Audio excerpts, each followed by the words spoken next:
I had been getting information on this subject from a young man in Ottawa called Pierre Junot.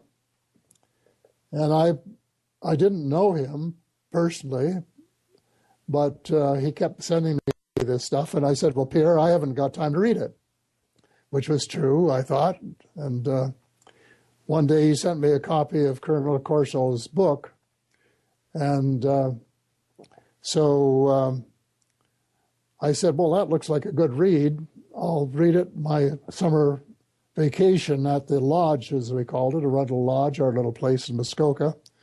And so I started to read it. My nephew came along and said, what are you reading? And I told him. He said, well, I'm a skeptic.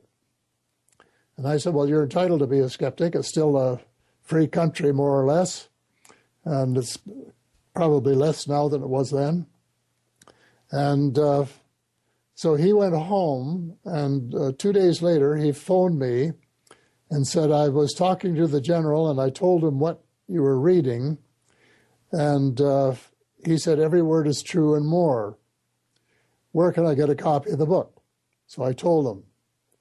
Well, then by the time I had finished reading the book, I was convinced that it was not fiction, it was fact, largely because I recognized the names of the generals and the air bases and so on from my days as Minister of National Defense. Mm-hmm.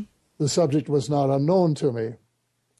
And so I asked my nephew for the general's number. I had met him at an air show, and he gave it to me and gave him a heads up that I would be calling.